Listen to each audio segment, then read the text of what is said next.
Hello, good afternoon, and welcome to the Midday News on 3FM 92.7. My name is Beatrice Edu. The news is also live on Kasmi 107.1 FM and across the world at 3news.com. Coming up in the next 30 minutes.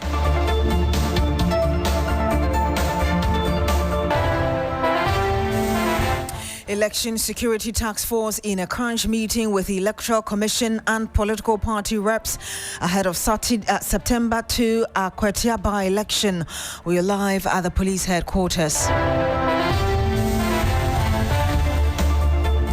Also coming up, half-year report by Office of Special Prosecutor provides details of alleged role played by former Finance Minister Ken Oforiatta in the award of shoddy contracts.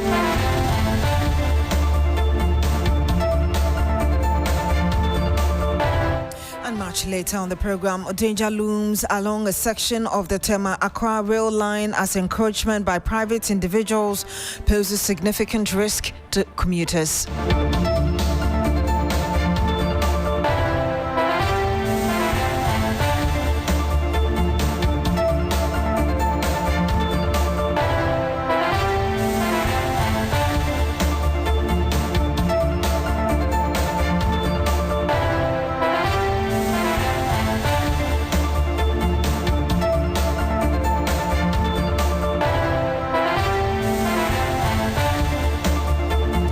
Very much for joining us this afternoon. Now, the Election Security Task Force is in a closed-door high-level meeting with political parties to deliberate on election-related violence and preparations for the upcoming parliamentary by-election in the Akwatia constituency. The Inspector General of Police, Christian Teteyono, says the meeting will serve as a platform to discuss both security and operational arrangement for the polls, as well as the preparedness of the Electoral Commission. The EC has slated Tuesday, the 2nd of September 2025 for the conduct of the Akwatia constituency parliamentary by-election following the demise of the Member of Parliament for the area, Ernest Kumi. And we'll be crossing over to our correspondent who is monitoring the meeting very shortly. But here is the IGP speaking earlier. Upcoming by-elections. What we want to say is that we try to attend this meeting. We can also see some of you even give us the idea that we have to meet in advance before the presidential elections, that we have to meet the political parties, which we are proud to do that. But suggestions from your end also help us a lot to have this meeting earlier than we tend to do ahead of us. So we thank you for your contributions for this meeting, and then it is all planning towards this Akwatia. We want to make sure that this by-elections will be one of the most successful by-elections in the country. So this meeting, all you, the political parties who will be taking part in the by-elections, and also we have brought EC because they are the people who conduct the elections. And so there are things that you may like to ask. There are things that you have some suggestions you want to make. There are things that you feel that you have to let all of us know so that we prepare the grounds for the elections. That's why the EC is also here. Not like the do's and don'ts, the conditions we have to follow. They are also here so that if there's any political party that feels that there's something that has to be done that is not yet done, we all put our heads together to make sure that those things are done. And you have the IGP, Christian Teteyono, and still on security matters, the Ghana Police Service, in its ongoing investigation into the Mpoho Gold Shop robbery case, has recovered weapons, ammunitions, clothing items, and other exhibits linked to the case. As part of intensified anti-robbery patrols, officers from the Kontinase district in the Ashanti region intercepted a suspicious white Toyota Sienna near the Putuoja Bekwai Road. Two male occupants of the vehicle fled into the bush upon seeing the approaching police patrol team.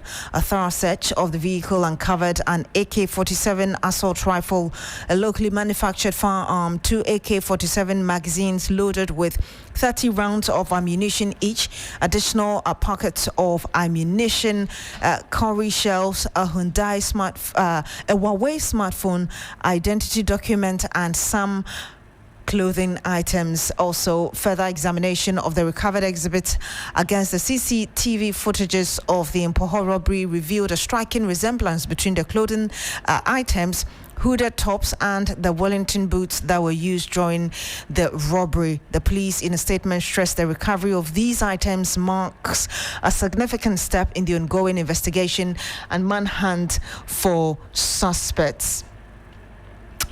Let's bring you some more. And unlawful padding of approved payment, influencing procurement process, and unlawful payment in huge sums. These and more are the allegations former Finance Minister Ken Ofori-Atta is expected to answer to as the OSP continues its pursuit and extradition into the country. The special prosecutor has for the first time reviewed details of Mr. Ofori-Atta's involvement in ongoing corruption cases. The former finance minister has been declared wanted with ongoing extradition effort underway for his return.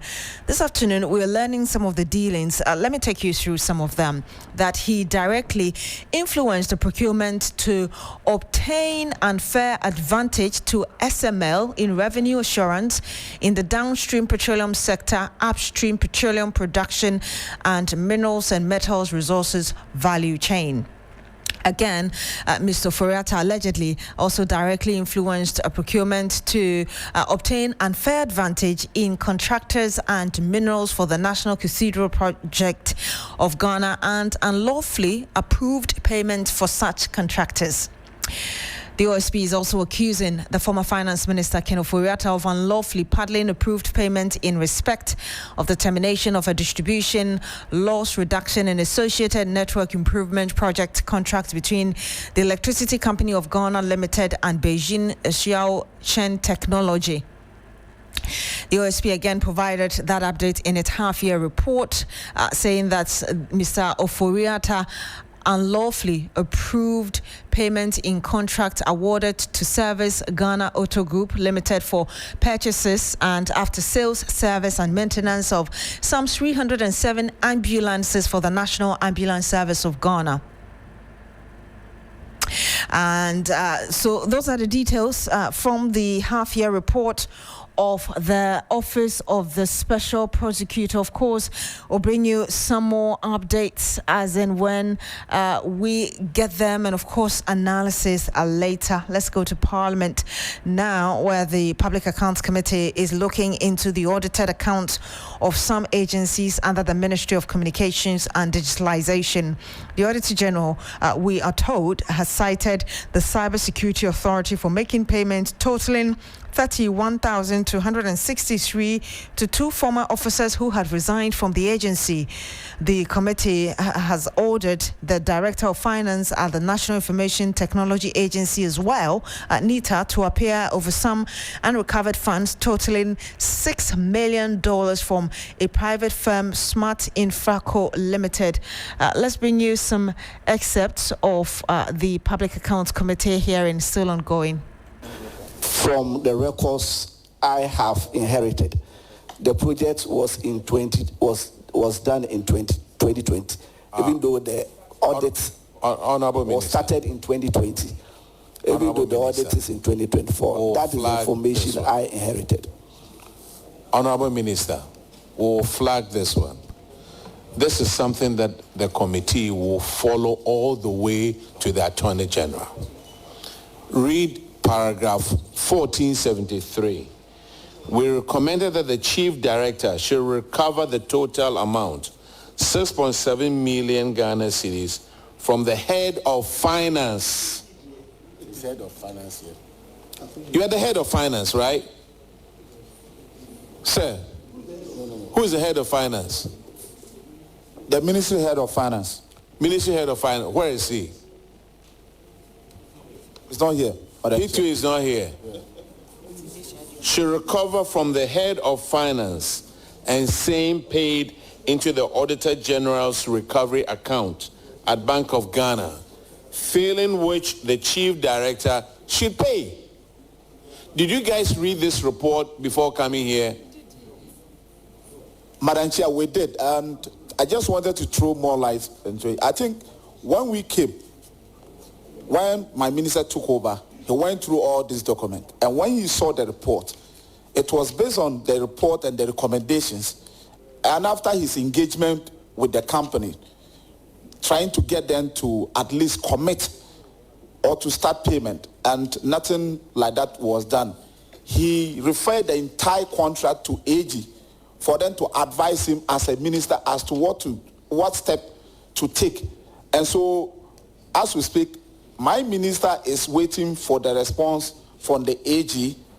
And so I entirely agree with you and all the recommendations being suggested here, that it is same,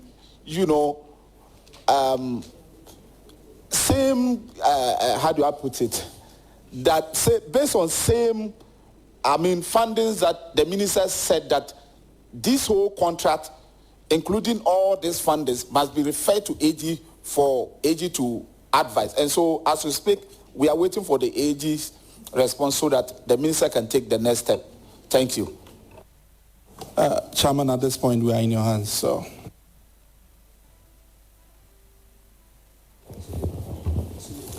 Thank you. Okay, Honorable Edem Agben. Thank you, Madam Chair. Madam Chair. The last time I checked, I was a member. Oh, thank you. Thank you, Mr. Chairman, for the opportunity. Mr. Chairman, going through the audit reports and the responses being provided by the Deputy Minister, respectfully, we are not convinced. I am not convinced because the Deputy Minister is asking us to wait for AG's advice. But we are working with the Auditor General's report. And before they came, they read the report. It is clearly stated here that the Chief Director should recover this money from the head of finance. And so I don't even think that the ministry and the agencies took the committee serious, because they would have come with the head of finance from the ministry. So respectfully, we need to flag this and get the Chief Director and the head of finance to come and answer to the committee. Thank you, Mr. Chairman. Madam Chair, I just want to get something right here. I think my honorable colleague got me Honorable Minister. I did not suggest to the committee that we should wait for the AG's report. I am only updating the committee as to what Honorable the minister... Honorable Minister, I just want to stop you right there. These things happened, started from 2020 up to 2024. You were not there. If you wanted to help, you should have brought the head of finance. And you had that interaction at the Public Accounts Committee. And of course, we'll bring you more as the sittings continue later today. The Ministry of Health has set up a committee to investigate alleged assault of health worker at the Ridge Hospital. According to the Health Minister, Minta Akando, says the committee will present its report in 7 days. A viral video which captured a clash between a relative of an accident victim and health workers at the hospital's emergency department over alleged delays in care has sparked public concern. The incident has since been condemned by the Ministry of Health. The Sector Minister, Akwatia Minta Akando, said a thorough investigation will be conducted to unravel the fact of the matter and ensure appropriate action is taken. He also gave assurance that while speaking to the media on the sidelines of a visit by officials from the German government.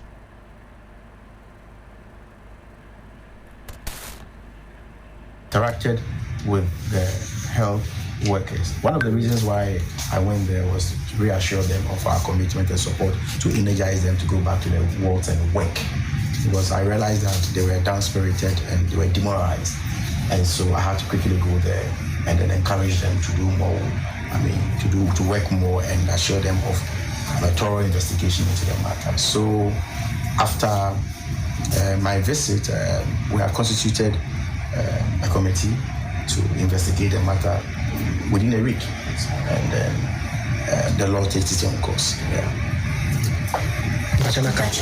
Haven't only done a release. Yesterday I was there personally and interacted with the health workers. One of the reasons why I went there was to reassure them of our commitment and support, to energize them to go back to their wards and work. Because I realized that they were down-spirited and they were demoralized.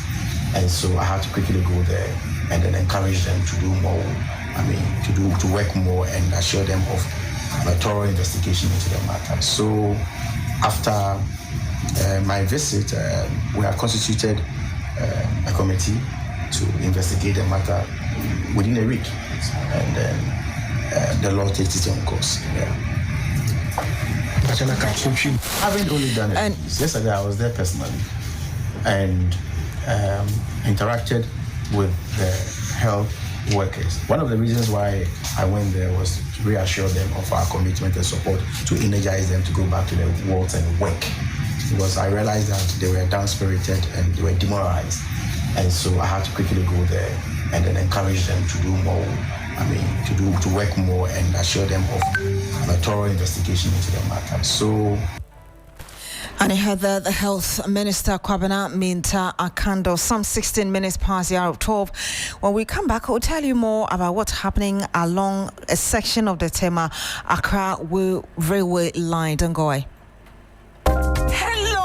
Ghana, it's a new year and Bills Microcredit is here to support your dreams. If you're not working but want to start a business, don't let money stop you. With just your Ghana card, you can get a loan to turn your ideas into reality. Already running a business? Need more capital? Or are you a salary worker looking for extra funds? Bills offers fast and easy loans with no collateral, no deposit, and no SUSI savings required. Wherever you are, whatever you need, Bills makes it happen. Call Bills Microcredit today. Call 0596 920 833 or 0302 200 390 and get started. Bills is licensed and regulated by the Bank of Ghana. Bills, financing your needs. Terms and conditions apply.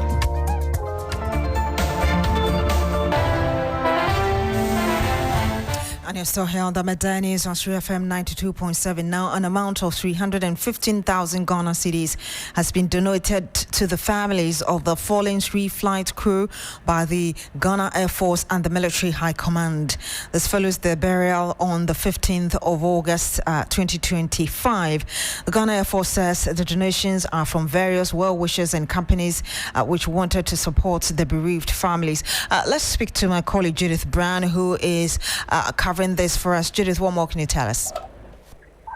Right, Beatrice, and so yes, 315,000 has been donated. It was divided in 9 equal parts, and so a part going to the spouses, a part going to the parents of the bereaved, as well as the extended family. And so 3 parts for each family, and so 9 equal parts was divided. That money was divided into, and so according to the Military High Command, they say that this is from well-wishers and several companies who wanted to donate, and so they're still receiving more donations, and as and when more donations come in, they would be given to the bereaved families as well. They also say that the presidency will organize a separate donation service where they're going to be donating an undisclosed amount to the bereaved families. And so that's what's currently happening. But of course, the Chief of Defense Staff here at the Military High Command,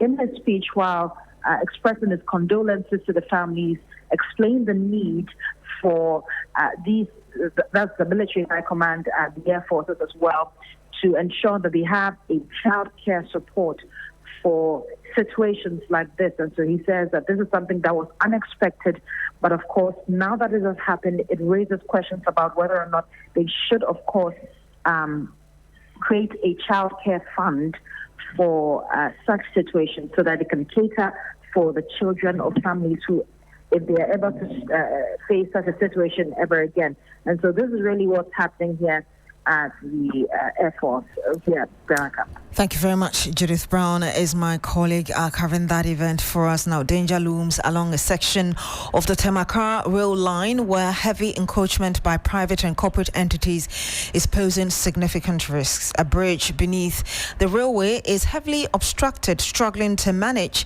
the flow of water. This blockage has raised fears that the bridge could collapse, potentially endangering the rail line, which remains in active use. The Minister for Transport, Joseph Nipe, accompanied by officials from the Tema West Assembly, visited the site to assess the extent of the encroachment. Let's hear exactly what transpired. Well, like I earlier on said, we as a ministry during the weekend saw on social media a post that was circulating, showcasing the dangers that were here where we are standing there under. And apparently we have realized that the construction of this church and the construction of a drain train, by Bonavista, the drain constructed by Bonavista is part of the problem that keeps a build-up of water underneath here. And because the water cannot flow, it is circulating under and eroding the under of the bridge we are standing on top. And so the under of the bridge is now some vacuum there, and we are afraid that one day the bridge might give in and collapse. This rail line is operating on a daily basis, and it carries goods, passengers and goods. So we are responding to that call and getting to find solutions to stop it. Like I said, we are inviting the church, we are inviting Bonavista, we are inviting other people up there tomorrow at 10 o'clock in our offices to discuss how we will all put a stop to the kind of construction and the works that has been created here. Check that the Ministries of Works and Housing, Roads and Highways, and Ministry of Transport will see how we'll build retaining walls, dredge the place, and allow water to flow freely into the sea. So Minister, we are just here. Do you have plans of demolishing some of these structures posing danger? Already, we are working on a broader plan. We are working with the national security to ensure that we clear all encroachers on our lands. After that, we will get the Lands Commission to help us put titles to all the Railway Development Authority lands, such that we will secure them.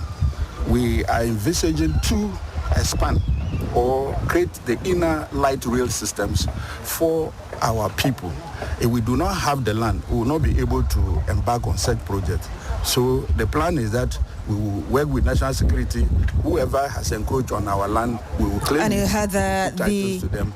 And again, we will create the space for future expansion of our rail system. Crystal.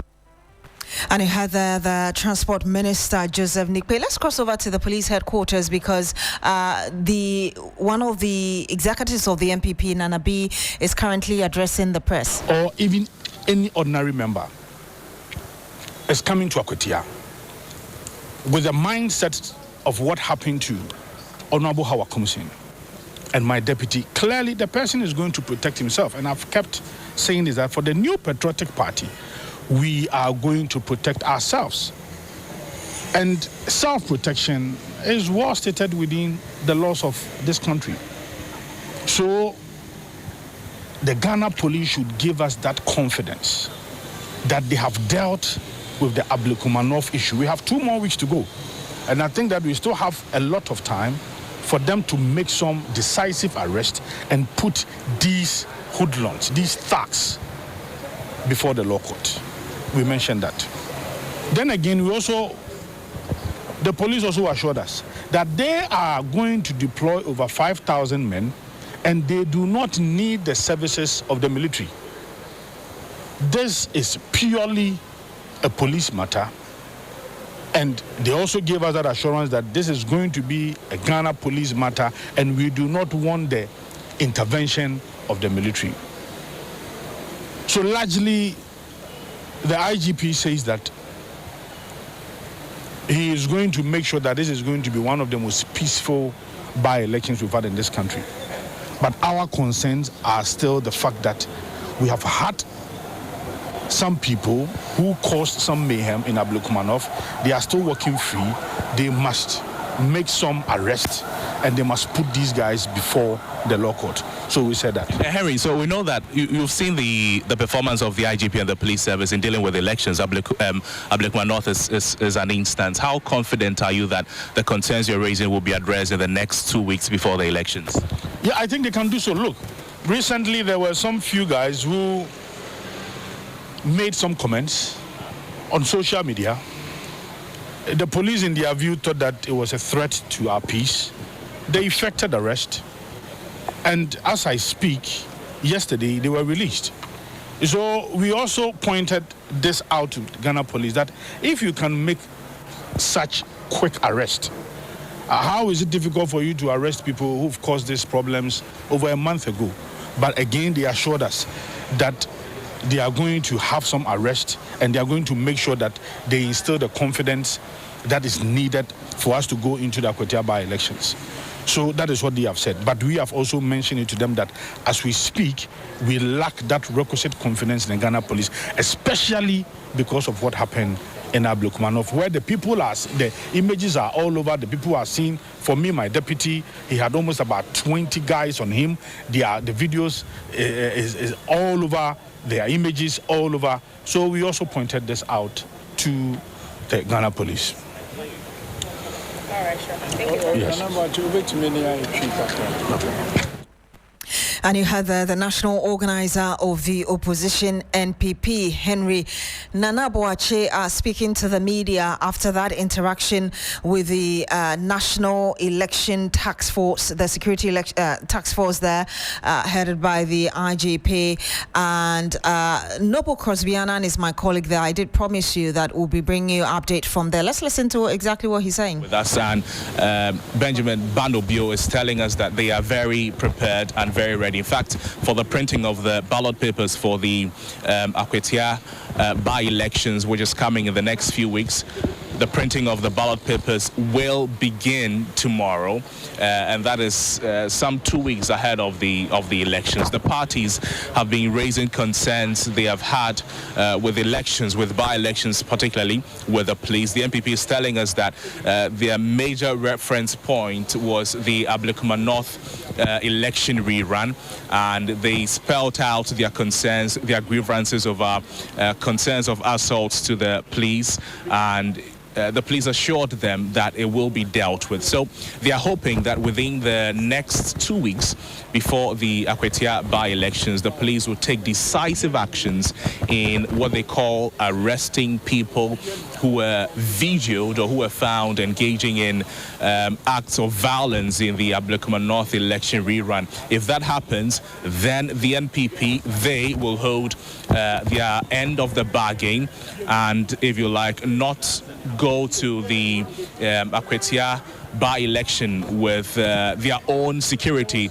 And I heard that Noble Crosby-Annan, he is my colleague currently at the police headquarters, monitoring that meeting, I suppose, has ended between the police administration and political parties ahead of the September 2 by-election in Akwatia following the death of the MP, Ernest Komi. The engineer of the Insawamo Fanko-Pokwasi stretch has given an 8-week timeline for completion of the first phase, including the provision of pavement for passengers. The engineer returned to site on Monday after pressure on the government to complete the project was stalled for the past 3 months. Apart from the unmotorable nature of the road, passengers also complained of the unavailability of pavements and other diversions, making the road unsafe for use. Let's listen to Abdullahi Mahama speaking earlier on the morning show today. But just that one of the things that we have to improve on is the traffic management from the contractor and the traffic adherence from the motorists. And then the last one will be the abandoned vehicles on the road and the penchant of people trying to work on their vehicles on the road, like they are paying the road as a mechanic shop. Right. Especially the foreigners. What we are trying to say that the motorists and pedestrians along the corridor should just be patient a bit and adhere to the protocols, and the contractor will put up a very good product for them to buy. And in this case, the most the distressed area that went viral in the coming weeks, not more than 8 weeks is even to the extreme. Better in unforeseen weather adversities. And you had the engineer Abdullahi Mahama. He's the consultant in charge of that of Fanko Road, giving us an 8-week notice to complete that project. My name is Beatrice Sedu. Thank you very much for joining us this afternoon on the Midday News on Shri FM 92.7. Log on to shrinews.com for more news. Good afternoon.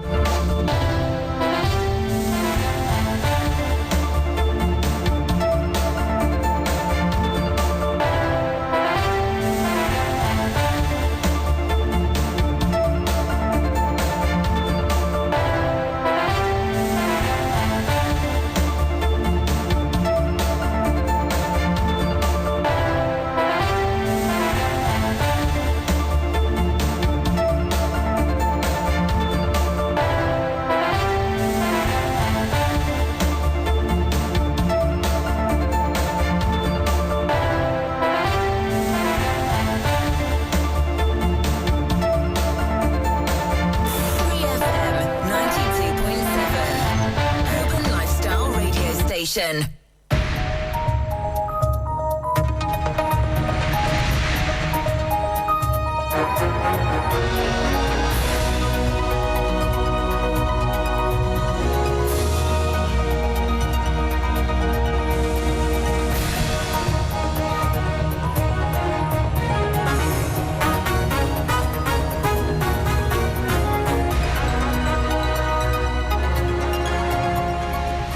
Hello there, good afternoon and welcome to Business Daily here on 3FM 92.7. Coming up, delay in rectifying lithium deal costing Ghana millions of dollars. We hear from Executive Director of the Africa Center for Energy Policy, ACEP, Benjamin Boakye.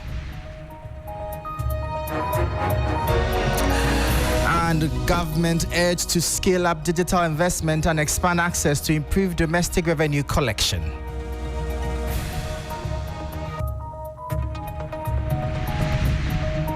Steps to encourage adoption of digital payments by expanding access to mobile money and digital platforms.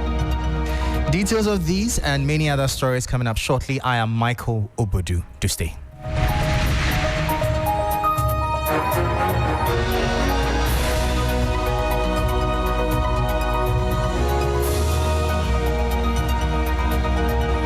Thank you so much for your time. Straight into our top story, and Ghana is losing millions of dollars in potential revenue due to delays in ratifying its first lithium mining agreement with Barari DV Ghana Limited.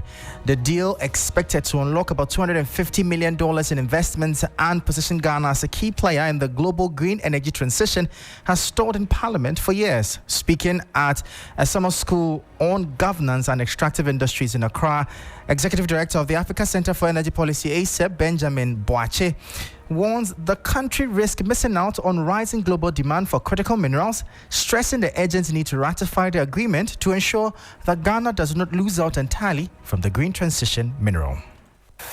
But the reality around how much we can actually generate from that will have to be tested. I mean, if you're a country that has produced oil, for example, Nigeria raking in billions of dollars, can you get the same from lithium? I doubt that. But we need to then ask the question, if we're not going to get enough revenues from that side, then what are the real conversations in there? As you indicated, we've seen lithium prices drop from about $83,000 per ton in 3 years, 2021, to today around $8,000, $9,000 per ton. So it may not be the mainstream of revenues that can actually change our context.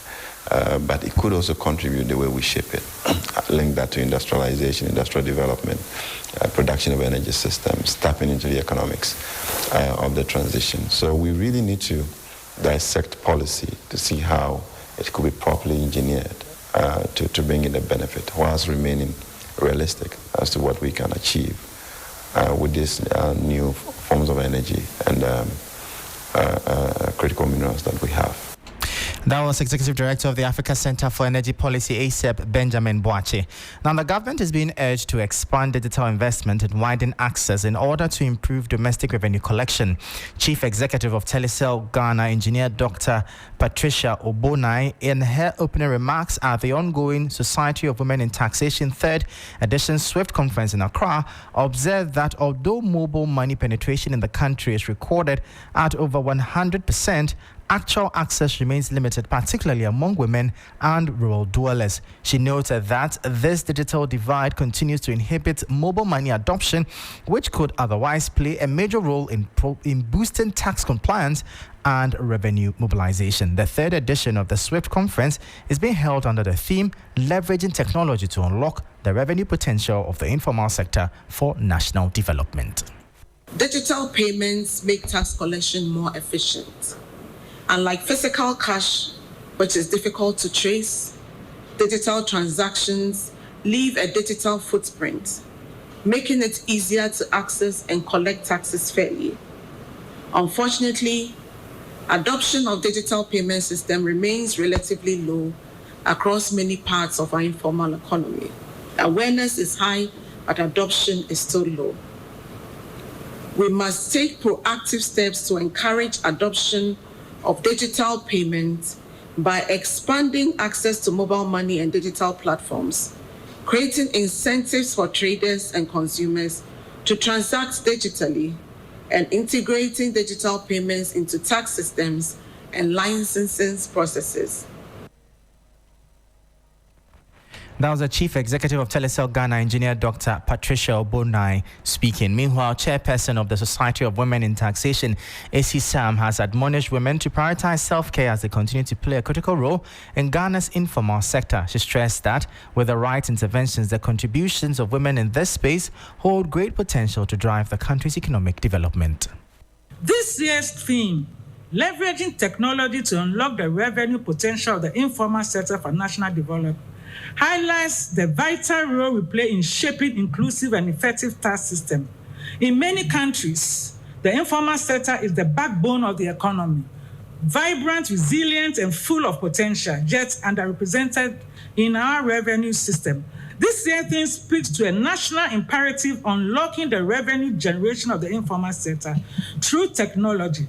As women at the forefront of the administration and practice, our ability to embrace innovation is vital in transforming informal economies and driving national development. By embracing self-love and practicing self-care, we nurture not just our personal well-being, but also the strength and clarity needed to lead effectively. That was AC Sam. She's the chairperson of the Society of Women in Taxation, urging women to prioritize self-care. Now, Ghana's Treasury bill market is facing persistent weak demand as institutional investors continue to channel funds into higher yielding options such as fixed deposit, repurchase agreements, and the Bank of Ghana's open market operations. This report has the details.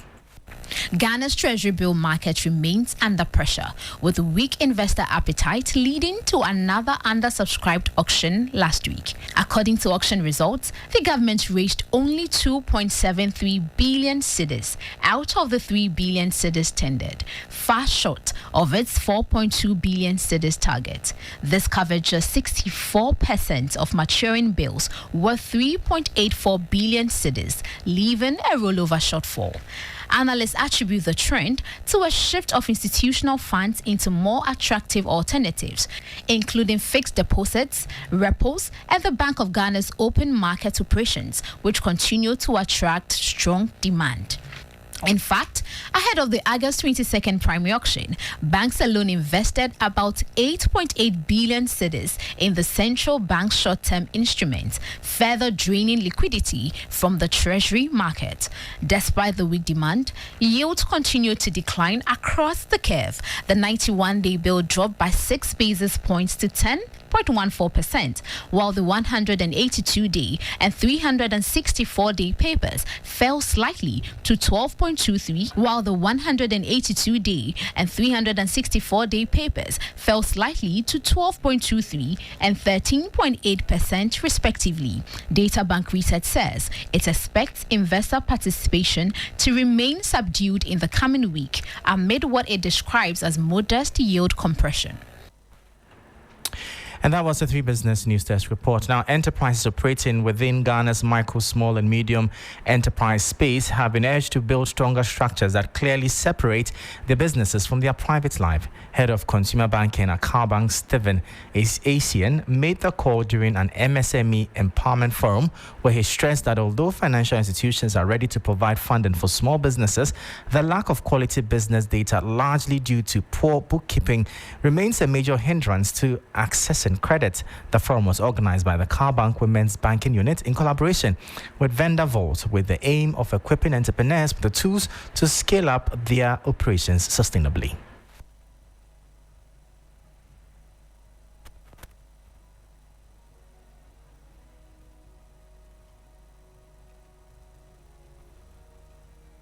The group of people that we have, what they normally forget is that they are different from their business.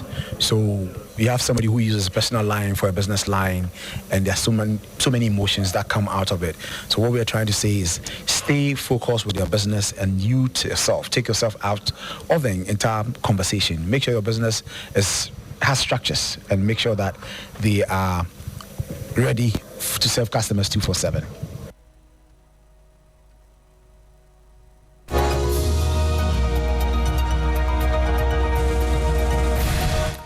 So that was Stephen Asian. He's head of consumer banking at Cal Bank, bringing an end to Business Daily here on 3FM 92.7. For more business stories, please visit our website as 3news.com/business.